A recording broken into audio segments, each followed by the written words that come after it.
ಆತ್ಮೀಯ ರೈತ ಬಾಂಧವರೇ, ಕೃಷಿ ರಂಗ ಕಿಸಾನ್ವಾಣಿ ಕಾರ್ಯಕ್ರಮ ಕೇಳುಗರೆ ಹಾಗೂ ಶ್ರೋತೃಗಳೇ, ಇವತ್ತು ನಮ್ಮ ಜೊತೆ ಗಂಗಾಧರ್ ನಾಯಕ್ ಅವರಿದ್ದಾರೆ. ಇವರು ML ತಾಂಡ್ಯ, ಪಂಚನಹಳ್ಳಿ ಹೋಬಳಿ, ಕಡೂರು ತಾಲೂಕು, ಚಿಕ್ಕಮಗಳೂರು ಜಿಲ್ಲೆ. ಪ್ರಮುಖವಾಗಿ ಸಾವಯವ ಕೃಷಿಯಲ್ಲಿ ಇವರು ಶೂನ್ಯ ಬಂಡವಾಳ ಕೃಷಿಯನ್ನು ಮಾಡ್ತಾ ಇದ್ದಾರೆ. ಅಂದರೆ ಸಾವಯವ ಕೃಷಿನೂ ಮಾಡ್ತಾ ಇದ್ದಾರೆ, ಜೊತೆಗೆ ಶೂನ್ಯ ಬಂಡವಾಳ ಕೃಷಿ ಕೂಡ ಮಾಡ್ತಾ ಇದ್ದಾರೆ. ಅದರಲ್ಲಿ ಪ್ರಮುಖವಾಗಿ ನಾವು ಹೇಳೋದಾದರೆ ತೆಂಗು, ಅಡಿಕೆ ಮತ್ತು ಹಣ್ಣಿನ ಬೆಳೆಗಳು. ಈಗ ಇವರಿಂದ ಯಾವ ರೀತಿಯಿಂದ ಇವರು ತಮ್ಮದೇ ಆದ ಒಂದು ಅನುಭವ, ತಮ್ಮದೇ ಆದಂಥ ಒಂದು ಕೃಷಿ ಮಾಡ್ತಾ ಇದ್ದಾರೆ ಅಂತ ಇವರಿಂದನೇ ತಿಳಿದುಕೊಳ್ಳೋಣ. ಪ್ರಥಮವಾಗಿ ಭದ್ರಾವತಿ ಆಕಾಶವಾಣಿ FM ಕೇಂದ್ರಕ್ಕೆ ತಮಗೆ ಸ್ವಾಗತ ಕೋರ್ತಾ. ನಮಸ್ಕಾರ ಗಂಗಾಧರ್ ನಾಯಕ್ ಅವರೇ. ನಮಸ್ಕಾರ ಸರ್. ನಮಸ್ಕಾರ. ಹೇಳಿ, ನಿಮ್ಮ ಪರಿಚಯದೊಂದಿಗೆ ಕೃಷಿ ಬದುಕು ಯಾವ ರೀತಿಯಿಂದ ಆರಂಭ ಮಾಡಿದ್ರಿ, ಹೇಗೆ ಅಂತ? ನನ್ನ ಹೆಸರು ಗಂಗಾಧರ್ ನಾಯಕ್ ಅಂತೇಳಿ ಸರ್, ಕಡೂರು ತಾಲೂಕು, ಪಂಚನಹಳ್ಳಿ ಹೋಬಳಿ. ನಾನು ಮೂಲತಃ ರೈತ ಕುಟುಂಬದಿಂದ ಬಂದನು. ಅಂದರೆ ಚಿಕ್ಕ ಹಿಡುವಳಿ 1 ಎಕರೆ ಜಮೀನಲ್ಲಿ ನಾನು ಒಂದು ಪ್ರಾತ್ಯಕ್ಷಿಕೆ ಮುಖಾಂತರ ಸಾಕಷ್ಟು ಪ್ರಗತಿಪರ ರೈತರುಗಳನ್ನ ಭೇಟಿ ಮಾಡಿ, ನನ್ನ ಜಮೀನಲ್ಲೂ ಹೀಗೇನಾದರೂ ಮಾಡೋಕ್ಕಾಗುತ್ತಾ ಒಂದು ಇಂಪ್ಲಿಮೆಂಟೇಷನ್ ಅಂತೇಳಿ ನೋಡಿ, ಏನೂ ಬೆಳಿಲಿಕ್ಕಾಗದಂಥ ಬಂಜರು ಭೂಮಿ ಸರ್ ನಮ್ಮದು. ಆ್ಯಕ್ಚುಲಿ ಸೌಳು ಜಾಗ. ಅಂಥ ಸೌಳು ಜಾಗದಲ್ಲಿ ನಾನು ಏನಾದರೂ ಒಂದು ಪ್ರಯೋಗ ಮಾಡಬೇಕು, ಮಣ್ಣನ್ನು ಇಂಪ್ರೂವ್ ಮಾಡೋದ್ರ ಮುಖಾಂತರ. ಅದ್ರ ಮಧ್ಯೆ ಈ ವಿಕಸನ ಸಂಸ್ಥೆಯವರು ನನಗೆ ಅಲ್ಲಿ ಬಂದಾಗ ಹೆಚ್ಚಿನ ಮಾಹಿತಿ ಮತ್ತು ತರಬೇತಿ ಕೊಟ್ಟರು. ಆ ದಿಸೆಯಿಂದಾಗಿ ನಾನಿವತ್ತು ನನ್ನ 1 ಎಕರೆ ಜಮೀನಲ್ಲಿ ನಾನಾ ರೀತಿಯ ಬೆಳೆಗಳನ್ನು, ವೈವಿಧ್ಯಮಯವಾದ ಬೆಳೆಗಳನ್ನು ಬೆಳೆದು ಇವತ್ತು ಯಾರಾದರೂ ರೈತಾಪಿ ವರ್ಗದವ್ರು ಬಂದರೆ ತುಂಬ ಚೆನ್ನಾಗಿದೆ ಅನ್ನೋ ಹೇಳುವಷ್ಟು ಮಟ್ಟಕ್ಕೆ ನಾನು ಒಂದು ಕೃಷಿಯಲ್ಲಿ ತೊಡಗಿದ್ದೀನಿ ಸರ್. ಇದು ನೀವು ಖರೀದಿಸಿದ್ದ ಅಥವಾ ಪಿತ್ರಾರ್ಜಿತ ಜಮೀನ? ಇದು ತಂದೆಯಿಂದ ಬಂದಂಥ ಜಮೀನು ಸರ್. ಅಂದರೆ ಈಗಲೂ ಕೂಡ ಆ ಕಡೆ ತುಂಬ ಹಿಂದುಳಿದಂಥ ಪ್ರದೇಶ, ಡ್ರಾಟ್ ಏರಿಯಾ ಇದೆ, ಮಳೆ ಭೂಮಿ ಇದೆ, ಜೌಗು ಭೂಮಿ. ಆ್ಯಕ್ಚುಲಿ ಅಲ್ಲಿ ಹುರುಳಿ ಕಾಳು ಕೂಡ ಸರಿಯಾದ ರೀತಿ ಬೆಳೀತಿರಲಿಲ್ಲ. ಅಂಥ ಜಾಗದಲ್ಲಿ ನಾನು ಒಂದು ವಿಶೇಷವಾದ ಕಾಳಜಿ ವಹಿಸಿ ಭೂಮಿನ ಇವತ್ತು ಅಭಿವೃದ್ಧಿ ಮಾಡಿ ಕೃಷಿಯಲ್ಲಿ ತೊಡಗಿದ್ದೀನಿ ಸರ್. ಅಡಿಕೆ ಮತ್ತು ತೆಂಗು, ಮಾವು ಮತ್ತು ಇತರೆ ಮನೆಗೆ ಬಳಕೆಗೆ ಬೇಕಾದಂಥ ಎಲ್ಲ ಹಣ್ಣಿನ ಗಿಡಗಳನ್ನು ಕೂಡ ಬೆಳೆದಿದ್ದೀನಿ ಸರ್. ಎಷ್ಟು ವರ್ಷದಿಂದ ಈಗ ನೀವು ಕೃಷಿಯಲ್ಲಿ ತೊಡಗಿಸ್ಕೊಂಡಿದ್ದೀರಿ? ನಾನು 15 ವರ್ಷದಿಂದ ಕೃಷಿಯಲ್ಲಿ ತೊಡಗಿದ್ದೀನಿ ಸರ್. ಜೊತೆಗೆ ಇದು 1 ಎಕರೆಯಲ್ಲಿ ಜೀವನ ಮಾಡ್ಬೋದು ಅಂತ ಹೇಳ್ತೀರಾ? ಖಂಡಿತವಾಗ್ಲೂ ಮಾಡ್ಬೋದು ಸರ್. ಎಷ್ಟು ಒಂದು ಕುಟುಂಬ ಜೀವನ ಮಾಡ್ಬೋದು ಅಂತ ಹೇಳ್ತೀರಾ? ಅಂದ್ರೆ ಗಂಡ ಹೆಂಡತಿ 2 ಮಕ್ಕಳು ಜೀವನ ಮಾಡ್ಬೋದು ಅಂತ ಹೇಳ್ತೀರಾ 1 ಎಕರೆಯಲ್ಲಿ? ಮಾಡ್ಬೋದು ಸರ್, ಖಂಡಿತವಾಗ್ಲೂ. ನಾನು 2 ಹೆಣ್ಮಕ್ಳನ್ನ ವಿದ್ಯಾಭ್ಯಾಸ ಮಾಡಿಸ್ಕೊಂಡು ಅದೇ ಜಮೀನಲ್ಲಿ ಬೇರೆ ಬೇರೆ ರೀತಿ ಒಂದು ಚಿಕ್ಕದಾಗಿ ಒಂದು ಕೃಷಿ ಹೊಂಡ ಮಾಡಿದ್ದೀನಿ. ಅದರಲ್ಲೂ ಸಹ ಮೀನು ಕೃಷಿನ ಮಾಡ್ತಾ ಇದ್ದೀನಿ. ಮತ್ತೆ 2 ಹಸುಗಳನ್ನ ಕಟ್ಕೊಂಡಿದ್ದೀನಿ. ಹಸುಗಳನ್ನ ಕಟ್ಟಿ ಡೈರಿಗೆ ಹಾಲು ಹಾಕ್ತೀನಿ. ಮತ್ತೆ ಹಸುಗಳು ಜವಾರಿನ ಇಲ್ಲ ಈ ಜರ್ಸಿನ? ಒಂದು ನಾಟಿ ಇದೆ ಸರ್, ಒಂದು ಜವಾರಿ ಹಸು ಇದೆ. ಆಮೇಲೆ ಕುರಿ, ಕೋಳಿ 2 ನಾನು ಪ್ರತಿ ಸಲ 6 ತಿಂಗಳಿಗೆ 2 ಕುರಿಮರಿ ತಂದು ಜೊತೆಲಿ ಸಾಕೊಳ್ತೀನಿ ಸರ್. ಮತ್ತೆ ನಾಟಿ ಕೋಳಿಗಳು ಇದೆ. ಹಿತ್ಲಲ್ಲಿ ಬಿಡ್ತಾರಲ್ಲ, ಬಿಟ್ಟು ಸಾಕೋದ ಅಥವಾ ಇಲ್ಲ ಕೂಡಾಕ್ ಸಾಕ್ತೀರಾ? ಸರ್, ನಾಟಿ ಕೋಳಿ ಅಂದ್ರೆ ಹಂಗೆ ಬಿಟ್ಟಿರ್ತೀರಾ ಹಿತ್ಲಲ್ಲಿ? ಹೌದು, ಮೇಯ್ಕೊಂಡು ಬಂದು ಮತ್ತೆ ಸಂಜೆ ಗೂಡಿಗೆ ಬರ್ತವೆ. ಸರ್. ನಾಟಿ ಕೋಳಿ ಕೂಡ. ನಾಟಿ ಕೋಳಿ ಅಂತಂದ್ರೆ ಈಗ ನಾವು ಮೈಸೂರು ನಾಟಿ ಅಂತ ಹೇಳ್ತೀವಿ. ಆಮೇಲೆ ಈಗ ಏನು ಗಿರಿರಾಜ ಕೃಷಿ ವಿಶ್ವವಿದ್ಯಾಲಯದಿಂದ ಕೊಡ್ತಾ ಇದ್ದಾರಲ್ಲ, ಗಿರಿರಾಜ, ಗಿರಿರಾಣಿ ಅಂತ ಹೇಳಿ, ಆ ತರದ ಅಥವಾ ಮಾಮೂಲಿ ನಾಟಿ ಸರ್? ಹಳ್ಳಿಗಳಲ್ಲಿ ಮೊಟ್ಟೆ ಇಟ್ಟು ತಾವೇ ಬೆಳ್ಕೊಂಡು ಅವೇ ಮೇಯ್ಕೊಂಡ್ಬಂದು ಬೆಳೆಯಂತ ಕೋಳಿಗಳು ಸರ್. ಮೊಟ್ಟೆಗೆ ಈಗಲೂ ಕೂಡ ತುಂಬಾ ಒಳ್ಳೆ ರೇಟ್ ಇದೆ, 30 ರೂಪಾಯಿಗೆ ಒಂದು ಮೊಟ್ಟೆ. ಹೌದು, ಜವಾರಿ ಮೊಟ್ಟೆನ ತುಂಬಾ ಜನಕ್ಕೆ ಇದು ಔಷಧಿಯಾಗಿ ಉಪಯೋಗಿಸ್ತಾ ಇದ್ದಾರೆ ಈಗ ಸದ್ಯದ ಒಂದು ಪರಿಸ್ಥಿತಿಯಲ್ಲಿ. ತೆಂಗು ಅಂತ ಹೇಳಿದ್ರಿ, ಇದು ಬದುಗಳಲ್ಲಿ ಬೆಳಿತಿರೋ ಇಲ್ಲ ಮುಖ್ಯ ಜಮೀನಲ್ಲಿ ಬೆಳಿತಾ ಇದ್ದೀರಾ? ಮುಖ್ಯ ಜಮೀನಲ್ಲೇ ಸರ್. ನಾನು ಮುಖ್ಯ ಜಮೀನಲ್ಲೇ ಅಡಿಕೆ ಹಾಕಿದ್ದೀರಾ? ಮಧ್ಯದಲ್ಲಿ ಪ್ರಾರಂಭದಲ್ಲಿ ತೆಂಗು ಹಾಕಿದ್ದೆ, 30 ತೆಂಗಿನ ಮರಗಳಿದೆ. ಅದು ಸ್ವಲ್ಪ ದೂರ ಡಿಸ್ಟೆನ್ಸ್ ಮಾಡಿ ಹಾಕ್ತಿದ್ದೆ, 7 ಮಾರಿಗೆ 1 ಮಾರು ಹಾಕಿದ್ದೆ. ಅದ್ರ ಮಧ್ಯೆ ಇತ್ತೀಚೆಗೆ 2.5 ವರ್ಷ ಆಗಿದೆ ನಾನು ಅಡಿಕೆ ಹಾಕಿ. ಮತ್ತೆ ಜಮೀನಿನ ಸುತ್ತನೂ ಕೂಡ ಎಲ್ಲಾ ಜಾತಿಯ ಕಾಡು ಗಿಡಗಳನ್ನು ಹಾಕಿದ್ದೀನಿ. ಸಿಲ್ವರು, ಹೆಬ್ಬೇವು, ಓಕು. ಅಂದ್ರೆ ಅದು ಬೇಲಿಯಾಗಿನ? ಬೇಲಿ ಅಂತ, ಜೀವಂತ ಬೇಲಿ ಅಂತ ಹೇಳ್ತೀವಲ್ಲ. ಹೌದು. ನೀವು ಇದು ಪೋಲ್ ಹಾಕಿ ವೈರ್ ಇದು ಮಾಡೋ ಬದಲಿಗೆ ಆ ತರದ್ ಮಾಡ್ಕೊಂಡಿದ್ದೀರಾ? ಬೇಲಿ ಮಾಡಿದ್ದೀನಿ ಸರ್. ಅದಾಗ್ಲೇ 10, 15, 12 ವರ್ಷದ ಒಂದೊಂದು ಮರಗಳಿದೆ. ಈಗಲೂ ಕೂಡ ಅವ್ರು ತುಂಬಾ ಜನ ಬಂದು ಕೇಳ್ತಿದ್ದಾರೆ. ಒಳ್ಳೆ. ಹೌದು, ಯಾಕಂತಂದ್ರೆ ಮರಮುಟ್ಟು ಆಯ್ತು, ಈ ಕಡೆ ನಿಮ್ಗೆ ಬೇಲಿ ಕೂಡ ಆಯ್ತು, 2 ಆಯ್ತು ಅಲ್ವಾ? ಈಗ ಇದ್ರ ಜೊತೆಗೆ ತಾವು ಹೇಳಿದಿರಿ ಸಾವಯವ ಕೃಷಿ ಅಂತ. ಸಾವಯವ ಕೃಷಿ ಅಂದಮೇಲೆ ಏನೇನು ಅದಕ್ಕೆ ಗೊಬ್ಬರ ಹಾಕ್ತಿರಿ, ಏನೇನು ತಯಾರು ಮಾಡ್ಕೋತೀರಿ ನೀವು ನಿಮ್ಮ ಜಮೀನಲ್ಲೇ? ಜಮೀನಲ್ಲೇ ಸರ್, ಸಾವಯವ ಕೃಷಿ ಅಂದರೆ ನಾವು ಮನೆಗಳಲ್ಲಿ ಸಾಕಂತ ಹಸುಗಳ ಸಗಣಿ ಗೊಬ್ಬರ ಏನಿರುತ್ತೆ ಅದನ್ನೇ ತಗೊಂಡೋಗಿ ನಾವು ತೋಟದಲ್ಲಿ ಒಂದು ಕಡೆ ನೀಟಾಗಿ ತಿಪ್ಪೆ ಥರ ಹಾಕ್ತೀವಿ.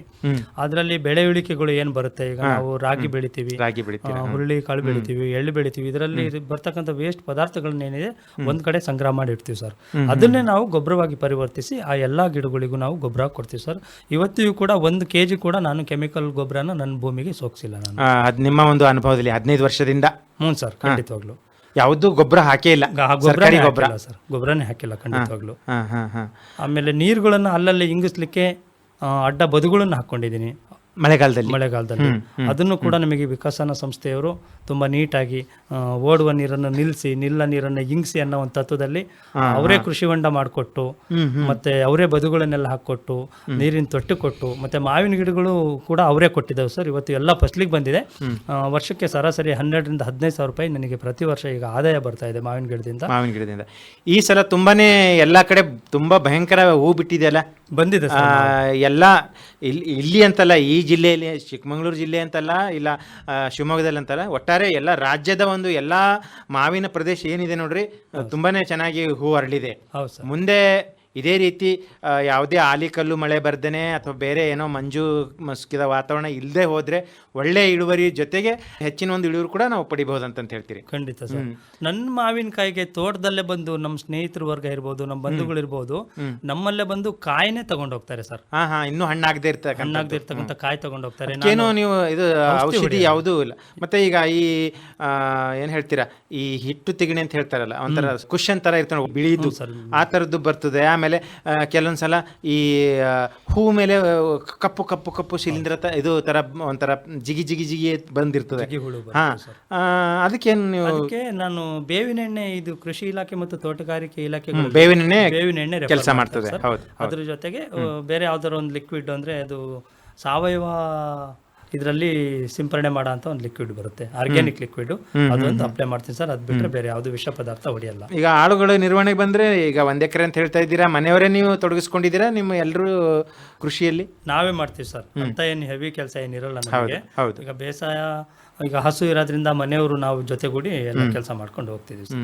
ಒಟ್ಟಾರೆ ಹೇಳೋದಾದ್ರೆ ಸಮಗ್ರ ಕೃಷಿ ಮಾಡ್ತಾ ಇದ್ದೀರಾ ಸಾವಯವ ಕ್ರಮದಲ್ಲಿ ಅಲ್ವಾ? ಹೌದು ಸರ್. ಈಗ ವಿಕಸನ ಸಂಸ್ಥೆಯಿಂದ ನಿಮಗೆ ಯಾವ ರೀತಿಯಿಂದ ಅನುಕೂಲ ಆಗಿದೆ?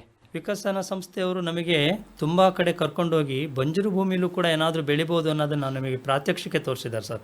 ಬುಕ್ಕಪಟ್ಟಣ, ಶಿರಾ ತಾಲೂಕು ಅಲ್ಲೆಲ್ಲ ಮಳೆನೇ ಬೀಳಲ್ಲ, ವರ್ಷದಲ್ಲಿ 3-4 ಮಳೆ ಬೀಳುತ್ತೆ. ಅಂತ ಜಾಗದಲ್ಲೇ ಕೂಡ ಕೆಲವು ರೈತರು ಚಿಕ್ಕ ಕೃಷಿ ಹೊಂಡ ಮಾಡ್ಕೊಂಡು ಅದರಲ್ಲೇ ಮೋಟ್ರು ಪಂಪ್ ಹಾಕೊಂಡು ಪಾಲಿಹೌಸ್ ಮಾಡ್ಕೊಂಡು ಈ ತರ ಎಲ್ಲ ಮಾಡಿರೋದು ನೋಡಿ ನಮ್ಮ ಜಮೀನಿಗೆ, ನಮ್ದು ಮಲೆನಾಡಿಗೆ ಹೊಂದ್ಕೊಂಡಂತ ಭಾಗ, ಯಾಕೆ ನಾವು ಈ ಪ್ರಯೋಗ ಮಾಡಬಾರ್ದು ಅಂತ ಹೇಳಿ ನೋಡಿದಾಗ ನನಗೆ ಅದು ಅನುಭವ ಆಯ್ತು ಸರ್. ಮಾಡ್ಲೇಬೇಕು ಇಲ್ಲೇನಾದ್ರೂ ಅಂಥೇಳಿ ನಾನು ವಿಕಸನ ಸಂಸ್ಥೆಗೆ ಇವತ್ತು ಅಭಾರಿಯಾಗಿ ಕೃತಜ್ಞತೆ ಹೇಳ್ತೀನಿ ಸರ್. ಕಳೆಗಳ ಒಂದು ನಿರ್ವಹಣೆ ಕೈಯಿಂದನೇ ತೆಗಿತೀರಾ? ಈಗ ತಟ್ಟೆ ಕುಡ್ಲಲ್ಲಿ ಕಳೆ ಹೊಡಿತೀವಿ ಸರ್. ಮುಂದಿನ ದಿನಗಳಲ್ಲಿ ಒಂದು ಮಿಷಿನ್ ವೀಡ್ ಕಟರ್ ತರೋಣ ಅಂತ ಪ್ಲಾನಿಂಗ್ ಅಲ್ಲಿ. ಕಳೆನು ನಮಗೆ ಕೂಡ ತುಂಬಾ ಸಪೋರ್ಟಿವ್ ಆಗುತ್ತೆ ಸರ್. ಭೂಮಿ ಮೇಲೆ ಅದು ಮಲ್ಚಿಂಗ್ ಮಾಡಿದಾಗ ಭೂಮಿ ತುಂಬಾ ಸಾಫ್ಟ್ ಆಗುತ್ತೆ. ಮತ್ತೆ ಎರೆಹುಳುಗಳು, ಇವತ್ತು ಕೂಡ ನಾನು ಎರೆಹುಳ ತೊಟ್ಟಿನೂ ಕೂಡ ಮಾಡಿದ್ದೀನಿ ಕೃಷಿ ಇಲಾಖೆಯ ಸಹಭಾಗಿತ್ವ ತಗೊಂಡು. ಎರೆಹುಳುಗಳನ್ನು ಕೂಡ ನಾನು ಇವತ್ತು ನಮ್ಮ ಜಮೀನಲ್ಲಿ ಹೇರಳವಾಗಿ ನೋಡ್ತೀನಿ ಸರ್, ಎಲ್ಬೇಕಾದ್ರೂ. ಜಮೀನಲ್ಲೂ ಇದೆ ಮತ್ತೆ ತೊಟ್ಟಿ ಕೂಡ ಮಾಡಿದಿರಿ? ಹೌದು ಸರ್. ಆಮೇಲೆ ಈಗ ಏನು ನೀವು ಸಮಸ್ಯೆ ಅನುಭವಿಸ್ತಾ ಇದ್ದೀರಾ? ಈಗ ಸದ್ಯ ಜಮೀನು ಇನ್ನೂ ಜಾಸ್ತಿ ಮಾಡ್ಬೇಕಂತ ಇದ್ದೀರಾ, ಸಹಕಾರ ಸಿಗ್ತಾ ಇಲ್ವಾ, ಅಥವಾ ಮತ್ತೆ ಏನು ನಿಮಗೆ ಈಗ ಸಮಸ್ಯೆ? ಸಮಸ್ಯೆ ಅಂದ್ರೆ ರೈತ ಬೆಳೆದಂತ ಪದಾರ್ಥಗಳಿಗೆ ಸರಿಯಾದ ರೀತಿ ಮಾರುಕಟ್ಟೆ ವ್ಯವಸ್ಥೆ ಆದ್ರೆ ಸರ್ ಖಂಡಿತವಾಗ್ಲೂ ರೈತ ಅಲ್ಲ. ನಾನು ವಿಕಸನ ಸಂಸ್ಥೆ ಹೋದ ವರ್ಷ 2024-25ನೇ ಸಾಲಿನಲ್ಲಿ ನಾನೇ ಈಗ 8-10 ಜನರ ತರೀಕೆರೆ ತಾಲೂಕಾ, ಕಡೂರು, ಆಮೇಲೆ ಪಕ್ಕದ ಹಳ್ಳಿಗಳು ಒಂದು 10 ಜನ ರೈತರನ್ನ ನಾನು ಸಂದರ್ಶನ ಮಾಡಿದ್ದೆ. ಈ ಸಂದರ್ಶನದ ಮೇರೆಗೆ ಮಾನ್ಯ ಮುಖ್ಯಮಂತ್ರಿಗಳು APMC ಮಾರುಕಟ್ಟೆ ಪ್ರಾಂಗಣದಲ್ಲಿಯೇ ಪ್ರತ್ಯೇಕವಾಗಿ ಒಂದು ಸಾವಯವ ಮಾರುಕಟ್ಟೆಯನ್ನ ಮಾಡ್ತೀನಿ ಅಂತ ಹೇಳಿ ಆವಾಗ್ಲೇನೆ ಇದು ಬಜೆಟ್ನಲ್ಲಿ ಕೂಡ ಘೋಷಣೆ ಮಾಡಿದ್ರು. ಅದು ಎಷ್ಟರ ಮಟ್ಟಿಗೆ ಈಗ ಅನುಷ್ಠಾನ ಆಯ್ತೋ ಗೊತ್ತಿಲ್ಲ, ಆದ್ರೆ ಘೋಷಣೆ ಮಾಡಿದಂತೂ ನಿಜ. ಸೊ ಇದು ಈಗ ನಿಮ್ಗೆ ಗೊತ್ತಾಗುತ್ತೆ, ಯಾಕಂದ್ರೆ ನೀವು ಮಾರುಕಟ್ಟೆಗೆ ಹೋಗ್ತೀರಾ, APMC ನಿಮಗೆ ಒಡನಾಟ ಇದೆ ಅವ್ರ ಜೊತೆಗೆ ಅಲ್ವಾ? ಹೋಗ್ತೀರಾ, ಮಾರುಕಟ್ಟೆ ವ್ಯವಸ್ಥೆನ ನೋಡ್ಕೊಂತೀರಾ, ಅಥವಾ ಏನಾದ್ರೂ ಬೇಕಾದ್ರೂ ಹೋಗಿರ್ತೀರಾ, ನಿಮ್ಗೆ ಗೊತ್ತಿದೆ ಅದು ಆ ವಿಚಾರ. ಈಗ ಸೊ ಬಿಟ್ರೆ ಸಮಸ್ಯೆ ಸ್ವಲ್ಪ ವಿದ್ಯುತ್ ಶಕ್ತಿ. ಈಗ ನಾವೊಂದು ಕೊಳವೆ ಬಾವಿ ಮಾಡಿಸಿದ್ದೀನಿ, ಅದು ಕೂಡ ಸರ್ಕಾರದ ಸೌಲಭ್ಯ ತಗೊಂಡು ನಾನೊಂದು ಬೋರ್ವೆಲ್ ಕೋರ್ಸ್ ಗಂಗಾ ಕಲ್ಯಾಣ ವಿದ್ಯುತ್ ಶಕ್ತಿ ಒಂದು ಕರೆಕ್ಟ್ ಆಗಿ ಕೊಟ್ಬಿಟ್ರೆ ಬೇಸಿಗೆ ದಿನಗಳಲ್ಲಿ ಅದೊಂದು ಸಮಸ್ಯೆ. ಈಗ ಎಷ್ಟು ಕೊಡ್ತಾರೆ? ಈಗ 4 ಗಂಟೆ ಕೊಡ್ತಾರೆ ಅಷ್ಟೇ. 4 ಗಂಟೆ ನೀವು ಏನ್ ಮಾಡ್ಕೊಂಡ್ರೆ 4 ಗಂಟೆ ಮಾಡ್ಕೋಬೇಕು. ಅಂದ್ರೆ ಅದಕ್ಕೊಂತ ಕಾಯ್ಕೊಂತ ಇರ್ಬೇಕು ನೀವು. ಶಿಫ್ಟ್ ಸರ್, ಅದು ಒಂದು ವಾರದಲ್ಲಿ ಬೆಳಿಗ್ಗೆ ಕೊಡ್ತಾನೆ, ಒಂದು ವಾರದಲ್ಲಿ 10 ಗಂಟೆ 11 ಗಂಟೆ ಮೇಲೆ ಕೊಡ್ತಾನೆ. ಅದು ವಿದ್ಯುತ್ ಶಕ್ತಿದೊಂದು ಸಮರ್ಪಕವಾಗಿ ಪೂರೈಕೆ ಆಗ್ಬಿಟ್ರೆ ರೈತನಿಗೆ ಬೇರೆ ಏನು ಸಮಸ್ಯೆ ಇರಲಾರದು ಸರ್. ನೆಮ್ಮದಿಯಾಗಿ ಬದುಕಬಹುದು ಸರ್. 1 ಎಕರೆ ಜಮೀನಲ್ಲಿ ಇವತ್ತು ಬೇರೆ ಏನೋ ಓಡ್ತಾ ಇದ್ದಾರೆ, ಕಮರ್ಷಿಯಲ್ ಆಗಿ ಮಾಡ್ತಾ ಇದ್ದಾರೆ ಅಂತ ಧಾವಂತದಲ್ಲಿ ನೋಡೋದಕ್ಕಿಂತ ನಾವು ಸಹನೆಯಿಂದ ಭೂಮಿನ, ಮಣ್ಣನ್ನ ಸಂರಕ್ಷಣೆ ಮಾಡಿಕೊಂಡು ನೆಮ್ಮದಿಯಾಗಿ ಬದುಕಲಿಕ್ಕೆ ಅವಕಾಶ ಖಂಡಿತ ಇದೆ ಸರ್. ಈಗ ಪ್ರಧಾನಮಂತ್ರಿ ಕಿಸಾನ್ ಸಮ್ಮಾನ್ ನಿಧಿ ಬರುತ್ತಲ್ಲ, ನಿಮಗೆ ಬರ್ತಾ ಇದೆ ಸರ್? ಬರ್ತಾ ಇದೆ. ಇನ್ನೂ ಅಲ್ಲ ಈ ವರ್ಷ ಮತ್ತೇನು ಜಾಸ್ತಿ ಮಾಡ್ಬೇಕನ್ನೋ ಒಂದು ಪ್ರಸ್ತಾವನೆ ಇದೆ. ಅದು ಎಷ್ಟು ಮಟ್ಟಿಗೆ ನಿಜ ಆಗುತ್ತೋ ಗೊತ್ತಿಲ್ಲ. ಆದರೆ ಇದು ಸಾಕಾಗುತ್ತೆ ಅಂತ ಹೇಳ್ತೀರಾ ನಿಮಗೆ? ಮಾಡ್ಬೇಕು ಸರ್, ಮಿನಿಮಮ್ ಒಂದು 10,000 ಈ ರೀತಿ ಏನಾದ್ರು ಬಂದ್ರೆ ರೈತನಿಗೆ ಆಯಾ ಕಾಲಘಟ್ಟಕ್ಕೆ ಏನಾದ್ರು ಸ್ವಲ್ಪ ಸಣ್ಣ ಪುಟ್ಟ ತುಂಬಾ ಅನುಕೂಲ ಆಯ್ತದೆ. ಆಗುತ್ತೆ. ಇದು ಯಾವ ರೀತಿಯಿಂದ ಉಪಯೋಗಿಸ್ಕೊಳ್ತಾ ಇದ್ದೀರಿ ನೀವು ಪ್ರಧಾನಮಂತ್ರಿ ಕಿಸಾನ್ ಸಮ್ಮಾನ್ ನಿಧಿ? ವೈಯಕ್ತಿಕ ಖರ್ಚಿಗೂ ಉಪಯೋಗಿಸ್ತೀರಾ ಅಥವಾ ಕೃಷಿಗಂತಾನೆ? ನಮಗೊಂದು ಕೃತಜ್ಞತಾ ಭಾವ ಇದೆ ಸರ್. ಪ್ರಧಾನಮಂತ್ರಿ ಅವರು ರೈತನಿಗೆ ಅವನ ಜಮೀನಲ್ಲಿ ಏನಾದ್ರು ಇಂಪ್ರೂವ್ ಮಾಡ್ಲಿಕ್ಕೆ ಅಂತ ಕೊಟ್ಟಾಗ ನಾವು ಅದರ ಒಂದಿಷ್ಟು ಭಾಗನ ಜಮೀನಿಗೆ ಒಂದು ಸಣ್ಣ ಮಣ್ಣು ಹೊಡ್ಸೋದ್ರ ಮುಖಾಂತರ ಅಥವಾ ಒಂದಿಷ್ಟು ಕೆರೆಗೋಡು ಹೊಡ್ಸೋದ್ರ ಮುಖಾಂತರ ಈ ರೀತಿ ಏನಾರ ಒಂದು ಬೀಜ ತರೋದ್ರ ಮುಖಾಂತರ ಅದನ್ನ ನಾವು ತುಂಬಾ ಗೌರವಯುತವಾಗಿ ಸ್ವೀಕರಿಸಿ ಅದನ್ನ ಖರ್ಚು ಮಾಡ್ತೀವಿ ಸರ್. ಗೌರವ ಇದೆ. ಆಮೇಲೆ ಈಗ ಹೇಳ್ತಾ ಇದ್ದೀರಿ ಇದು ಮೀನು ಕೃಷಿ ಅಂತ, ಯಾವ ಮೀನು ಬೆಳಿತಾ ಇದ್ದೀರಿ ಕೃಷಿ ಹೊಂಡದಲ್ಲಿ? ಗೆಂಡೆ, ಹುಲ್ಲುಗೆಂಡೆ ಮತ್ತು ಕ್ಯಾಟ್ಲಾಕ್ ಮೀನು ಬಿಟ್ಟಿದ್ದೀನಿ ಸರ್. ಕಾಟ್ಲಾ ಮತ್ತೆ ಹುಲ್ಲುಗೆಂಡೆ. ಇದು ಬೇಸಿಗೆಯಲ್ಲಿ ಸ್ವಲ್ಪ ನೀರು ಕಡಿಮೆ ಆಯ್ತದಲ್ಲ? ಕಡಿಮೆ ಆಗುತ್ತೆ ಸರ್. ನನ್ನ ಬೋರ್ವೆಲ್ ಇರೋದ್ರಿಂದ ಸ್ವಲ್ಪ ಒಂದು ಅರ್ಧ ಗಂಟೆ 1 ಗಂಟೆ ರಾತ್ರಿ ಸಮಯದಲ್ಲಿ ನಾನು ಆ ಕೃಷಿ ಹೊಂಡಕ್ಕೆ ನೀರನ್ನ ಡಂಪ್ ಮಾಡ್ಕೊಂಡು. ಇದು ಎಲ್ಲಿ ಮಾರಾಟ ಮಾಡ್ತೀರಿ? ಜಮೀನಿಗೆ ಬಂದು ತಗೊಂಡು ಹೋಗ್ತಾರೆ? ಅಲ್ಲೇ ಬಂದು ತಗೊಂಡು ಅಲ್ಲೇ ತಗೊಂಡು ಹೋಗ್ತಾರೆ. ಯಾಕಂದ್ರೆ ಕಡಿಮೆ ಇದು ಹಿಡುವಳಿ ಇರೋದ್ರಿಂದ ಮತ್ತೆ ಸಾವಯವ ಅನ್ನೋ ಒಂದು ಪದಾರ್ಥ, ಸಾವಯವ ಅನ್ನೋ ಒಂದು ಅವರಿಗೆ ದೃಢ ಸಂಕಲ್ಪ ಇರೋದ್ರಿಂದ ಅಲ್ಲಿಗೆ ಬರ್ತಾರೆ, ಅಲ್ಲಿಗೆ ಬಂದು ತಗೊಂಡು ಹೋಗ್ತಾರೆ ಸರ್. ಆಮೇಲೆ ಈಗ ನಾಟಿ ಕೋಳಿಗಳು ಅಂತ ಹೇಳಿದ್ರಿ, ಎಷ್ಟು ಇದಾವೆ? 30 ಇದಾವೆ ಸರ್. ಈಗ 31 ಎಷ್ಟು ಇಳುವರಿ ಕೊಡ್ತದೆ ವರ್ಷಕ್ಕೆ? ಎಷ್ಟು ಮೊಟ್ಟೆ ಕೊಡ್ತದೆ? ಮೊಟ್ಟೆ 30 ರಿಂದ 35 ಇಡುತ್ತೆ ಸರ್ ವರ್ಷಕ್ಕೆ. ಟೈಮಿಗೆ ಒಂದು ಕೋಳಿ ಒಂದು ಟೈಮಿಗೆ 30 ರಿಂದ 35 ಮೊಟ್ಟೆ ಇಡುತ್ತೆ. 12 ಮರಿ 15 ಮರಿ ಖಂಡಿತ ಮಾಡುತ್ತೆ. ಇಲ್ಲ, ವರ್ಷಕ್ಕೆ ಎಷ್ಟು? 2 ಸಲನಾ? 2 ಸಲ ಸರ್. ಅದು ವರ್ಷಕ್ಕೆ 2 ಸಲ ಮೊಟ್ಟೆ ಕೊಡೋದಾ? ಹೌದು. ಈಗ ಇದನ್ನೇ ನೀವು ಯಾಕೆ ಈ ಬೇರೆದಂತಂದರೆ ಬೇರೆ ಈಗ ಏನು ಗಿರಿರಾಜ, ಗಿರಿರಾಣಿ ಇವೆಲ್ಲ ಹೇಳ್ತಾ ಇದ್ದಾರಲ್ಲ, ಇದು ಇದಕ್ಕಿಂತ ದುಪ್ಪಟ್ಟು 3 ಪಟ್ಟು ಮೊಟ್ಟೆ ಕೊಡ್ತದೆ ಅಂತ ಹೇಳ್ತಾರೆ. ಅದು ಪ್ರಯತ್ನ ಮಾಡಲಿಲ್ವಾ ನೀವು? ಅದಕ್ಕೆ ಸ್ವಲ್ಪ ಹೆಚ್ಚಿನ ಕೇರ್ ಮಾಡ್ಬೇಕು ಸರ್. ಆಮೇಲೆ ಅದಕ್ಕೆಲ್ಲ ಫುಡ್ ಹಾಕಬೇಕು. ಮತ್ತೆ ಅದು ಸ್ವಲ್ಪ ಜಾಸ್ತಿ ಗಲೀಜು ಅನ್ನೋ ಕಾರಣಕ್ಕೆ ಮನೆಯಲ್ಲಿ ಸ್ವಲ್ಪ ಸ್ವಚ್ಛತೆ ಕೊರತೆ ಆಗುತ್ತೆ ಅಂತೇಳಿ ನಾವು ಅದಕ್ಕೆ ಅಷ್ಟು ಫೋಕಸ್ ಮಾಡಿಲ್ಲ. ಈಗ ಉಳುಮೆ ಅಂತೂ ಮಾಡೋದಿಲ್ಲ, ಶೂನ್ಯ ಬಂಡವಾಳ ಅಂತ ಹೇಳ್ತಾ ಇದ್ದೀರಿ. ಉಳುಮೆ ಮಾಡೋದೇ ಇಲ್ಲ ಸರ್. ಎತ್ತುಗಳು ಇಟ್ಟಿಲ್ಲ? ಎತ್ತಿಲ್ಲ ಸರ್. ಅದೆಲ್ಲ ಪ್ರಯೋಗ ಮಾಡಿ ಬೇಡ ಇದೆಲ್ಲ ಸಾಕು, ಇನ್ನು ಎತ್ತುಗಳು ಸಾಕ್ಲಿಕ್ಕೆ ಹುಲ್ಲು ಖರೀದಿ ಮಾಡಬೇಕು ಇದೆ ಅಂತ ಹೇಳಿ ಎತ್ತುಗಳು. ಟ್ರ್ಯಾಕ್ಟರು ಇಲ್ಲ? ಟ್ರ್ಯಾಕ್ಟರ್ ಇಲ್ಲ ಸರ್ ನಂದು. ಈಗ ಅಡಿಕೆ ಬಂದ್ರೆ ಎಷ್ಟು ವರ್ಷದಿದೆ? ಈಗ 2.5 ವರ್ಷದ ಅಡಿಕೆ ಇದೆ ಸರ್. ತುಂಬಾ ಚೆನ್ನಾಗಿ ಬಂದಿದೆ. ಏನು ಇದಕ್ಕೂ ಏನು ತೆಂಗಿಗೆ ಏನು ಕೊಡ್ತೀರಾ? ಅದೇ ಗೊಬ್ಬರ? ಅದೇ ಗೊಬ್ಬರ ಸರ್. ಅದೇ ಗೊಬ್ಬರ. ಮತ್ತೆ ಬೇರೆದೇನು ಪ್ರತ್ಯೇಕವಾಗಿ ಏನಿಲ್ಲ? ಏನು ಪ್ರತ್ಯೇಕವಾಗಿ ನಾನು ಅದಕ್ಕೆ ಆರೈಕೆನೆ ಮಾಡಿಲ್ಲ ಸರ್. ತುಂಬಾ ಚೆನ್ನಾಗಿ ಬಂದಿದೆ ಗಿಡ. ತೆಂಗು ಈಗ ನುಸಿ ಹೇಗಿದೆ ನಿಮ್ ಕಡೆ? ಆ ತೆಂಗಿಗೆ ಒಂಥರ ನುಸಿ ಇತ್ತಲ್ಲ, ಒಂದು 8 ವರ್ಷದ ಹಿಂದೆ 10 ವರ್ಷದ ಹಿಂದೆ ತುಂಬಾನೇ ತೊಂದರೆ ಆಗಿತ್ತು ಅಲ್ವಾ? ಅರಸೀಕೆರೆ, ತಿಪ್ಟೂರು ಆ ಭಾಗದಲ್ಲಿ ಏನು ಕೊಬ್ಬರಿ ಜಾಸ್ತಿ ಬೆಳೀತಕ್ಕಂಥ ತುಮಕೂರು ಎಲ್ಲ ಕಡೆನೇ ಆಗಿತ್ತು, ರಾಜ್ಯದಲ್ಲಿ ಎಲ್ಲ ಕಡೆನೇ ಆಗಿ ಅದನ್ನ ಮತ್ತೆ ಪ್ರಯತ್ನ ಮಾಡಿದ್ರು ಅದು ನೈಸರ್ಗಿಕವಾಗಿನೇ ನಿರ್ವಹಣೆ ಆಗಿದೆ. ಹೋದ ವರ್ಷ ಸ್ವಲ್ಪ ಒಳ್ಳೆ ಮಳೆ ಬಿದ್ದಾಗ ಆಲ್ಮೋಸ್ಟ್ 50% ಕಡಿಮೆ ಆಗಿದೆ ಸರ್. ನುಸಿ ಪೀಡೆ ನಮ್ಮಲ್ಲಿ ಅಷ್ಟು ಈಗ ಕಂಡು ಬರ್ತಿಲ್ಲ. ಅಲ್ಲಲ್ಲಿ ಹೆಚ್ಚು ಮಾಡೋ ಅಂತ ಕಡೆ ಈಗಲೂ ಇದೆ. ನಮ್ಮ ಮರಗಳು ನೋಡಿದ್ರೆ ಆ ರೀತಿ ಏನು ಅನ್ಸಲ್ಲ. ಯಾವ ತಳಿ ಬೆಳೆದಿದ್ರಿ? ಮಾಮೂಲಿ ಸರ್, ನಮ್ದು ಲೋಕಲ್ ಬೀಜ. ಅಡಿಕೆ ಯಾವುದು? ಅಡಿಕೆ ತರೀಕೆರೆಯಿಂದ ತಗೊಂಡೋಗಿದ್ದು, ರೆಡಿ ಬುಟ್ಟಿ ತಗೊಂಡೋಗಿದ್ದು. ಎಷ್ಟು ಒಂದು ಸಸಿಗೆ ಎಷ್ಟು? 30 ರೂಪಾಯಿ ಇತ್ತು ಸರ್ ಅವಾಗ. 30 ರೂಪಾಯಿ. ಈಗೇನು ಅಡಿಕೆ ಭವಿಷ್ಯ ಏನಂತ ಹೇಳ್ತೀರಾ?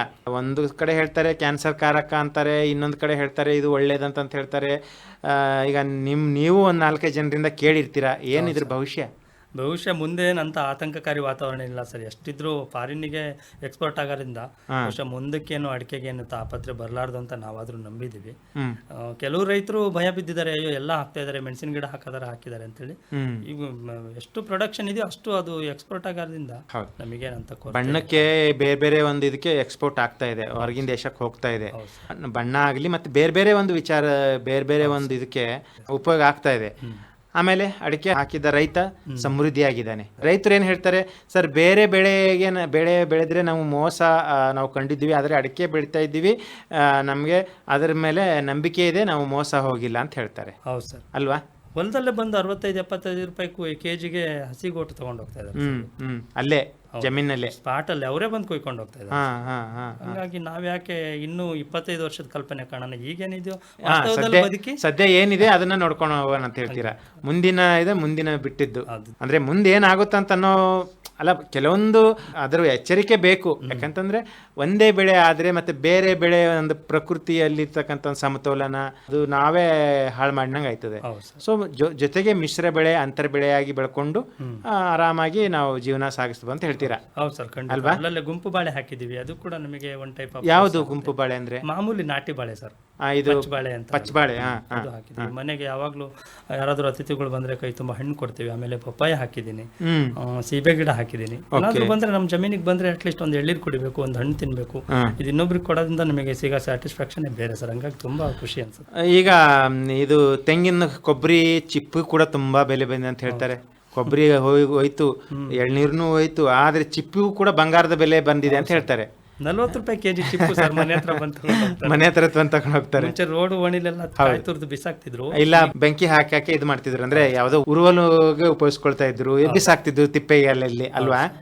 ನೀವು ಯಾವ ರೀತಿಯಿಂದ ಈಗ ತೆಂಗಿನ ತೋಟ ಅಂದ್ರೆ ಈ ನಿಮ್ಮ ಒಂದು ಇದ್ರ ನೈಸರ್ಗಿಕ ಶತ್ರುಗಳಂತ ಹೇಳ್ತೀವಿ, ಶತ್ರುಗಳಂತಲ್ಲ, ಅವು ನಮ್ಮ ನಿಸರ್ಗದಲ್ಲಿ ಇರ್ತಕ್ಕಂಥ ಮಿತ್ರರೇ.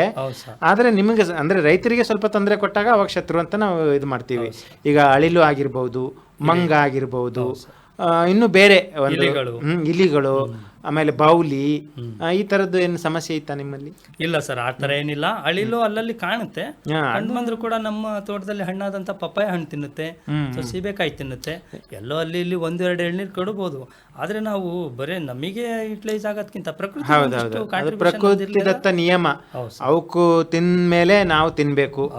ಅವಕ್ ಬಿಟ್ಟಾದ್ಮೇಲೆ ಅಂತಂದ್ರೆ ಅದನ್ನ ಸ್ವಲ್ಪ ಕೆಲವೊಬ್ರು ಏನಂತಂದ್ರೆ ಎಲ್ಲಾನು ನಮ್ಗೆ ಬೇಕು, ಯಾರಿಗೂ ದಕ್ಕಬಾರ್ದು ಅಂತ ಹೇಳೋ ಒಂದು ದುರಾಲೋಚನೆ ಇರ್ತದೆ. ಆಮೇಲೆ ಸೆಲ್ಫಿಶ್ನೆಸ್ ಅಂತೀವಿ, ಅಂದ್ರೆ ಸ್ವಾರ್ಥ ಅಲ್ವಾ. ಸೊ ನಮ್ಮ ರೈತರಲ್ಲಿ ನಾವು ಕಾಣಬಹುದು ನಿಸ್ವಾರ್ಥ ಭಾವನೆ, ನಿಸ್ವಾರ್ಥ ಒಂದು ಸೇವೆ ಅಂದ್ರೆ ರೈತರಲ್ಲಿ ಕಾಣಬಹುದು. ನೋಡಿ, ಕೊರೋನಾದಲ್ಲಿ ಎಲ್ಲರೂ ಕೆಲಸ ಬಿಟ್ಟು ಮನೇಲಿ ಕುಂತರು, ಇಲ್ಲ ಲಾಕ್ಡೌನ್ ಆಯ್ತು, ಹಂಗಾಯ್ತು ಹಿಂಗಾಯ್ತು. ಆದ್ರೆ ರೈತ ಮಾತ್ರ ತನ್ನ ವೃತ್ತಿನ ಬಿಡ್ಲಿಲ್ಲ.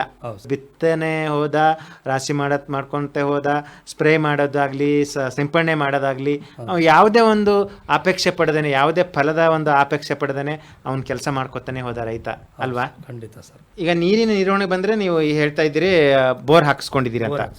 ಇದ್ರ ಜೊತೆಗೆ ಡ್ರಿಪ್ ಇರಿಗೇಷನ್ ಅಂದ್ರೆ ಈಗ ತುಂತುರು ನೀರಾವರಿ ಏನಾದ್ರು ಮಾಡ್ಕೊಂಡಿದ್ದೀನಿ ಸರ್. ಸರ್ಕಾರದಿಂದ ಸಬ್ಸಿಡಿ ದರದಲ್ಲಿ ತುಂತುರು ನೀರಾವರಿ ಬಳ್ಳಿಗಳನ್ನು ಕೊಟ್ಟಿದ್ದಾರೆ, ಅದನ್ನು ಕೂಡ ನಾನು ಬಳಸ್ಕೊಂಡಿದ್ದೀನಿ. ಎಲ್ಲೂ ನೀರನ್ನ ಯಥೇಚ್ಛವಾಗಿ ಪೋಲ್ ಮಾಡಲ್ಲ ಸರ್. ಇವತ್ತಿಗೂ ಹರಿದೋಗೋ ತರ ನೀರೆಲ್ಲೂ ಬಿಟ್ಟಿಲ್ಲ. ಅದರಲ್ಲೇ ಹನಿ ನೀರಾವರಿ ಅಳವಡಿಕೆ ಮಾಡ್ಕೊಂಡಿದ್ದೀನಿ ಸರ್. ಹನಿ ನೀರಾವರಿ, ಹನಿ ನೀರಾವರಿ ಜೊತೆಗೆ ಸ್ಪ್ರಿಂಕ್ಲರ್ ಕೂಡ ಮಾಡ್ಕೊಂಡಿದ್ದೀರಾ? ಸ್ಪ್ರಿಂಕ್ಲರ್ ಅಪ್ಲೈ ಮಾಡಿಲ್ಲ ಸರ್ ನಾನು. ಹನಿ ನೀರಾವರಿಲಿ ಎಲ್ಲ ಮಾವಿನ ಗಿಡ, ತೆಂಗಿನ ಗಿಡ, ಅಡಿಕೆ ಗಿಡಕ್ಕೆಲ್ಲ ನಾನು ಈ ಮೈಕ್ರೋ ಇದನ್ನೇ ಬಳಸಿದ್ದೀನಿ ಸರ್. ಅಂದ್ರೆ ಇದು ಏನ್ ಹೇಳ್ತೀರಾ, ಲ್ಯಾಟ್ರಲ್. ಈಗ ನಿಮ್ಮ ಮುಂದಿನ ಒಂದು ಯೋಜನೆ ಏನಿದೆ? ಇನ್ನು ಅಕ್ಕಪಕ್ಕದಲ್ಲಿ ಇರ್ತಕ್ಕಂಥ ಜಮೀನನ್ನ ಗೇಣಿಗೆ ತಗೊಂಡು ಅಥವಾ ಗುತ್ತಿಗೆ ಆಧಾರ ಮೇಲೆ ತಗೊಂಡು ಇನ್ನೂ ಜಾಸ್ತಿ ಮಾಡ್ಬೇಕಂತ ಹೇಳಿ ಇದೆಯಾ, ಅಥವಾ ಇದ್ದಿದ್ರಲ್ಲೇ ನಮಗೆ ಸಾಕಪ್ಪ ಅಂತೀರಾ? ಇಲ್ಲ ಸರ್, ಸ್ವಲ್ಪ ಇಂಪ್ರೂವ್ಮೆಂಟ್ ಮಾಡ್ಕೋಬೇಕು ಅಂತಿದ್ದೀನಿ. ಅದಕ್ಕೆ ನಾನು ಒಂದು 10 ವರ್ಷ ಎಸ್ಟೇಟ್ ಝೋನಲ್ಲಿದ್ದೆ, ಚಿಕ್ಕಮಗಳೂರು, ಮೂಡಿಗೆರೆ ಅಲ್ಲೆಲ್ಲ ಸ್ವಲ್ಪ ನಾನು ಈ ಮರಗಳ ಆದಾಯ ಮತ್ತೆ ಈ ಮೆಣಸು ಅದನ್ನೆಲ್ಲ ನೋಡಿದವನು. ಹಂಗಾಗಿ ನಾನು ಅಡಿಕೆ ಅದನ್ನು ನೀವು ಪ್ರಯೋಗ ಮಾಡಿದಿರಾ? ಮೆಣಸು ಹಾಕೋದು, ಏಲಕ್ಕಿ, ಕಾಫಿ ಪ್ರಾಯೋಗಿಕವಾಗಿ 10 ಗಿಡ ಹಾಕಿದ್ದೀನಿ ಸರ್. ಈಗ ಮುಂದಿನ ಮಳೆಗಾಲದಲ್ಲಿ ಒಂದು 50ರಿಂದ 100 ಮೆಣಸಿನ ಬಳ್ಳಿಗಳನ್ನು ತಂದು ಪ್ಲಾಂಟಿಂಗ್ ಮಾಡ. ಇದು ಇವಾಗ ಸದ್ಯ ಹಾಕಿದ್ರಿ? ಕಾಫಿ ಹಾಕಿದ್ದೀನಿ ಸರ್. ಇನ್ನೂ ಫಸಲಿಗೆ ಬರಲಿಲ್ಲ? ಇಲ್ಲ ಸರ್, 2 ವರ್ಷ. ಗಿಡ ತುಂಬಾ ಚೆನ್ನಾಗಿ ಬರ್ತದೆ. ಎಲ್ಲಿಂದ ತಗೊಂಡು ಬಂದಿರಿ? ಮೂಡಿಗೆರೆಯಲ್ಲಿ ಒಬ್ರು ಗ್ರೌಂಡ್ರು ನನಗೆ ಪರಿಚಯ, ಕಡೆಯಿಂದ ನಾನು ಗಿಡಗಳನ್ನ ತಂದಿದ್ದೀನಿ ಸರ್. ಮೆಣಸಂತೂ ಹಾಕ್ತೀನಿ ಸರ್. ಮೆಣಸು ಹಾಕಿ ಕಾಳುಮೆಣಸು ಒಳ್ಳೆ ಆದಾಯ ನೋಡ್ಬೇಕಂತ. ಏಲಕ್ಕಿ ಬಗ್ಗೆ ಸ್ವಲ್ಪ ಅಟ್ಮಾಸ್ಫಿಯರ್ ಅಲ್ಲಿ ಸೆಟ್ ಆಗುತ್ತೋ ಇಲ್ಲೋ ಅಂತ ನೋಡ್ಬೇಕು. ಅದೇ, ಯಾಕಂದ್ರೆ ತಂಪಾದ ವಾತಾವರಣ ಬೇಕು ಅದಕ್ಕೆ.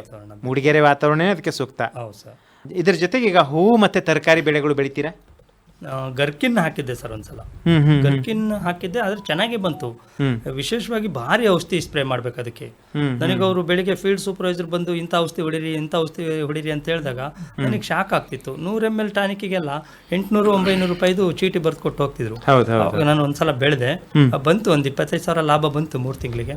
ಆದ್ರೆ ಇಷ್ಟೊಂದು ವಿಷ ಭೂಮಿಗೆ ಹೊಡಿಬೇಕಲ್ಲ ಅಂತೇಳಿ ಡ್ರಾಪ್ ಮಾಡಿದೆ ಸರ್. ಮನೆಗಳಿಗೆಲ್ಲ ತರಕಾರಿ ಬೆಳ್ಕೊಳ್ತೀನಿ, ಬೇವಿನ ಎಣ್ಣೆ ಅದು ಇದು ಸಿಂಪಡಣೆ ಮಾಡಿಕೊಂಡು ಕೃಷಿ ಮಾಡ್ತೇನೆ. ಒಟ್ಟಾರೆ ಈಗ 1 ಎಕರೆಯಲ್ಲಿ ಎಷ್ಟು ಆದಾಯ ಬರುತ್ತೆ ಗಂಗಾಧರ್ ನಾಯಕ್ ಅವರೇ? ನನಗೆ ಒಂದು 80,000ರಿಂದ 85,000 ರೂಪಾಯಿ ಪ್ರತಿ ವರ್ಷ ಆದಾಯ ಬರ್ತದೆ. ಖರ್ಚು ನಾವು ಮನೆ ಕೆಲಸ ಮಾಡಿದ್ದಷ್ಟೇ ಸರ್. ನಾನು ವೃತ್ತಿಯಾಗಿ ಬೇರೆ ನಾನು ಭಜನೆ, ಕಲಾ ಸಂಘ ಅದು ಇದು ಮಾಡ್ಕೊಂಡಿದ್ದೀನಿ. ಪ್ರವೃತ್ತಿಯಾಗಿನೇ ನಾನು ಕೃಷಿನ ತುಂಬಾ ಎಂಜಾಯ್ ಮಾಡ್ಕೊಂಡು ತಗೊಂಡಿದ್ದೀನಿ. ಈಗ ಭಜನೆ ಅಂತ ಹೇಳಿದ್ರಿ, ಹಾಡ ಹೇಳ್ತೀರಾ? ಹೌದು ಸರ್. ಹೇಳಿ, 1-2 ನುಡಿ. ಬೆಳಗಾಗಿ ನಾನೆದ್ದು ಯಾರ್ಯಾರ ನೆನೆಯಲಿ, ಎಳ್ಳು ಜೀರಿಗೆ ಬೆಳೆಯೋಳ, ಎಳ್ಳು ಜೀರಿಗೆ ಬೆಳೆಯೋ ಭೂಮಿ ತಾಯ, ಎದ್ದೊಂದು ಗಳಿಗೆ ನೆನೆದೇವು, ಎದ್ದೊಂದು ಗಳಿಗೆ ನೆನೆದೇವು. ಈ ರೀತಿ ಜಾನಪದ ಗೀತೆಗಳನ್ನು ಹೇಳ್ತೀರಿ. ಅಂದ್ರೆ ಇದು ಯಾವ್ದಾದ್ರು ಸಭೆ ಸಮಾರಂಭಗಳು ಇದ್ದರೆ ಕರೀತಾರೆ ಸರ್. ನಾನು ತಾಲ್ಲೂಕು ಭಜನಾ ಪರಿಷತ್ ಅಧ್ಯಕ್ಷ ಇದ್ದೀನಿ. ಹಾಗಾಗಿ ಎಲ್ಲಾ ಕಡೆ ಕಾರ್ಯಕ್ರಮಗಳನ್ನ ಆಯೋಜನೆ ಮಾಡ್ತೀನಿ. ಮತ್ತೆ ವಿಶೇಷವಾಗಿ ಧರ್ಮಸ್ಥಳದಲ್ಲಿ ಒಂದು ಭಜನೆ ಟ್ರಸ್ಟ್ ಅಂತ ಮಾಡಿದ್ದಾರೆ ಪರಿಷತ್ತು, ಅದರಲ್ಲಿ ನಾನು ಸಂಪನ್ಮೂಲ ವ್ಯಕ್ತಿಯಾಗಿ ಕಾರ್ಯನಿರ್ವಹಿಸ್ತಿದ್ದೀನಿ. ಅಂದ್ರೆ ಇದು ನೀವು ಕೃಷಿ ಜಮೀನು ಸ್ವಲ್ಪ ಬಿಡು ಇದ್ದಾಗ ಈ ಕೆಲಸ ಮಾಡ್ತೀರಾ ಅಥವಾ ಅದ್ರ ಜೊತೆಗೇನೆ ಇದು ಜೊತೆಗೆ ಮಾಡ್ತೀನಿ? ಜೊತೆಗೇನೆ ಇದು ಕೂಡ. ಆಮೇಲೆ ನಿಮ್ಮೂರಲ್ಲಿ ಈಗ ಪಂಚನಹಳ್ಳಿ ಗ್ರಾಮದಲ್ಲಿ ಈ ಪೇಟೆಗೆ ಹೋಗ್ತಕ್ಕಂಥ ಜನಸಂಖ್ಯೆ ಯಾವ ರೀತಿಯಿಂದ ಇದೆ? ಅಂದರೆ ಯುವಕರು ಈಗ ಇಲ್ಲೇನು ನಮಗೆ ಕೆಲಸ ಇಲ್ಲ, ನಾವು ಹೋಗಬೇಕು ದುಡಿಬೇಕು ಅಂತ ಹೋಗೋ ಸಂಖ್ಯೆ ಯಾವ ರೀತಿಯಿಂದ ಇದೆ? ಇದೆ ಸರ್, ಒಂದು 30% ಜನ ಈಗಲೂ ಕೂಡ ಬೆಂಗಳೂರುಗಳಲ್ಲಿ ಕೆಲಸ, ಬೆಂಗಳೂರು ಇಲ್ಲ ಬಾಂಬೆ ಇಲ್ಲ ಹೈದರಾಬಾದು ಪುಣೆ, ವಿಶೇಷವಾಗಿ ಬೆಂಗಳೂರು ಇದ್ದಾರೆ ಸರ್. ಇನ್ನು ಸ್ವಲ್ಪ ವಿದ್ಯಾವಂತರು ಹಳ್ಳಿಗಳಲ್ಲಿ. ಈ ಮಹಾತ್ಮ ಗಾಂಧಿ ಉದ್ಯೋಗ ಖಾತ್ರಿ ಯೋಜನೆ ಇದು ನಿಮ್ಮೂರಲ್ಲಿ ಚೆನ್ನಾಗಿ ಅನುಷ್ಠಾನ ಆಗ್ತಾ ಇದೆಯಾ? ಆಗ್ತಾ ಇದೆ ಸರ್, ಖಂಡಿತ. ಅದರಿಂದ ಏನೇನು ನಿಮ್ಗೆ ಏನಾದರೂ ನೀವು ಉಪಯೋಗ ತಗೊಂಡಿದ್ದೀರಾ? ಅಂದರೆ ಬದುಗಳು ಹಾಕ್ಸೋದು, ತೆಗೆಸೋದು. ನಾನು ಅಡಿಕೆ ಗಿಡ ಕೂಡ ಮಹಾತ್ಮ ಗಾಂಧಿ ಉದ್ಯೋಗ ಖಾತ್ರಿ ಯೋಜನೆಯಲ್ಲಿ ಹಾಕಿ ಬಿಲ್ ತಗೊಂಡಿದ್ದೀನಿ ಸರ್. ತೆಂಗಿನ ಸಸಿನೂ ಕೂಡ ನಾನು ಮಹಾತ್ಮ ಗಾಂಧಿ ನರೇಗಾ ಇದರಲ್ಲೇ ನಾನು ತಗೊಂಡಿದ್ದೀನಿ. ಆಮೇಲೆ ಎರೆಹುಳು ತೊಟ್ಟಿ ಕೂಡ ತಗೊಂಡಿದ್ದೀನಿ. ಅದರಲ್ಲೇ ಕೃಷಿ ಹೊಂಡಕ್ಕೂ ಕೂಡ ನಾನು ನರೇಗಾದಲ್ಲಿ ತುಂಬಾ ಒಳ್ಳೆ ಸೌಕರ್ಯಗಳನ್ನು ಪಡೆದಿದ್ದೀನಿ ಸರ್. ಈಗ ಕೊನೆಯದಾಗಿ ಏನು ಹೇಳಕ್ಕೆ ಇಷ್ಟಪಡ್ತೀರಾ ನೀವು ನಮ್ಮ ಕೇಳುಗರಿಗೆ? ಅಂದರೆ ಕಡಿಮೆ ಹಿಡುವಳಿ ಇದ್ದರೂ ಕೂಡ ನಾವು ಎದೆಗುಂದದೆ ಮುನ್ನುಗ್ಗಬೇಕು, ಅದರಲ್ಲಿ ನಿರಂತರವಾಗಿ ಕೃಷಿ ಚಟುವಟಿಕೆಗಳನ್ನು ಮಾಡ್ಕೊಂಡು ಹೋಗಿದರೆ ನಮಗೆ ಯಾವುದೇ ಒಂದು ಸರ್ಕಾರಿ ನೌಕರಿಗಿಂತನೂ ಇದು ಒಳ್ಳೆಯದಂತ ಹೇಳ್ತೀರಾ? ಖಂಡಿತವಾಗ್ಲೂ ಸರ್. ರೈತಾಪಿ ಬಂಧುಗಳೇ, ಇವತ್ತು ನಾವು ಜೀವನ ಮಾಡಲಿಕ್ಕೆ 10 ಎಕರೆ ಬೇಕು ಅಥವಾ 50,000 ಸಂಬಳ ಬೇಕು ಅನ್ನೋದಕ್ಕಿಂತ ನಮ್ಮಲ್ಲಿ ಇರ್ತಕ್ಕಂಥ ಜಮೀನನ್ನು ನಾವು ತುಂಬ ಪ್ರೀತಿಸಿ ಆ ಮಣ್ಣನ್ನು ನಮ್ಮ ತಾಯಿ ಋಣ ಅನ್ನೋ ಥರ ಅದನ್ನು ಬಳಕೆ ಮಾಡಿಕೊಂಡು ಇರೋ ಜಮೀನಲ್ಲೇ ನಾವು ನಿಷ್ಠೆಯಿಂದ ಪ್ರಾಮಾಣಿಕತೆಯಿಂದ ಯಾವುದಾದ್ರೂ ಒಂದು ಬೆಳೆಯಲ್ಲಿ ತೊಡಗಿಸ್ಕೊಂಡ್ರೆ ನಮ್ಮನ್ನು ಭೂಮಿ ತಾಯಿ ಯಾವತ್ತೂ ಕೈ ಬಿಡಲ್ಲ ಅಂಥೇಳಿ ನಾನು ಇವತ್ತಾದರೂ ನನ್ನ ಕೃಷಿಕ ಮಿತ್ರರಿಗೆ ನಾನು ಕಿವಿ ಮಾತು ಹೇಳಲಿಕ್ಕೆ ಇಷ್ಟಪಡ್ತೀನಿ ಸರ್. ನಿಮ್ಮನ್ನು ಸಂಪರ್ಕಿಸುವುದಾದರೆ ದೂರವಾಣಿ ಸಂಖ್ಯೆ ಕೊಡಿ ನಿಮ್ಮದು. ತಗೊಳ್ಳಿ ಸರ್, 7204583963. ರೈತ ಬಾಂಧವರೇ, ಇವರನ್ನು ತಾವು ಸಂಪರ್ಕಿಸುವುದಾದಲ್ಲಿ ಇವರ ದೂರವಾಣಿ ಸಂಖ್ಯೆ ಹೀಗಿದೆ: 7204583963. ಈ ನಂಬರಿಗೆ ಸಂಪರ್ಕಿಸಿ ಹೆಚ್ಚಿನ ಮಾಹಿತಿಯನ್ನು ಪಡೆದುಕೊಳ್ಳಬಹುದು ಅಂತಂತ ಹೇಳುತ್ತಾ, ಇದುವರೆಗೆ ತಾವು ನಮ್ಮ ಭದ್ರಾವತಿ FM ಆಕಾಶವಾಣಿ ಕೇಂದ್ರಕ್ಕೆ ಬಂದು ತಮ್ಮ ಕೃಷಿ ಅನುಭವಗಳು, ಅದರಲ್ಲಿ ವಿಶೇಷವಾಗಿ ಸಾವಯವ ಕೃಷಿ ಮತ್ತು ಶೂನ್ಯ ಬಂಡವಾಳ ಕೃಷಿಯ ಒಂದು ಅನುಭವಗಳನ್ನು ಕಡಿಮೆ ಹಿಡುವಳಿಯಲ್ಲಿಯೇ ತಾವು ಸಾಧಿಸಿದ್ದೀರಾ. ಹಾಗಾಗಿ ಈ ಒಂದು ಕಾರ್ಯಕ್ರಮಕ್ಕೆ ತಾವು ಆಗಮಿಸಿ ಮಾಹಿತಿ ನೀಡೋದಕ್ಕೆ ಇನ್ನೊಮ್ಮೆ ತಮಗೆ ಧನ್ಯವಾದ ಹಾಗೂ ನಮಸ್ಕಾರ ಗಂಗಾಧರ್ ನಾಯ್ಕ ಅವರೇ. ನಮಸ್ಕಾರ ಸರ್. ನಮ್ಮ ಒಂದು ಇದನ್ನು ಗುರುತಿಸಿ ಇಲ್ಲಿ ನಮ್ಮನ್ನು ಮಾತಾಡ್ಲಿಕ್ಕೆ ಅವಕಾಶ ಕೊಟ್ಟಂತ ವಿಶೇಷವಾಗಿ ಆಕಾಶವಾಣಿಗೆ ನಾನು ಒಳ್ಳೆ ರೇಡಿಯೋ ಕೇಳುಗ ಸರ್. ಹಾಗಾಗಿ ನನಗೆ ಎಲ್ಲೋ ಒಂದು ಕಡೆ ನನಗೆ ಜ್ಞಾನ ಕೊಟ್ಟಂತ ಕೇಂದ್ರಕ್ಕೆ ಬಂದಿದ್ದೀನಿ, ಅಷ್ಟು ಖುಷಿ ಇದೆ. ನಮಸ್ಕಾರ ಸರ್. ತುಂಬಾ ಧನ್ಯವಾದ.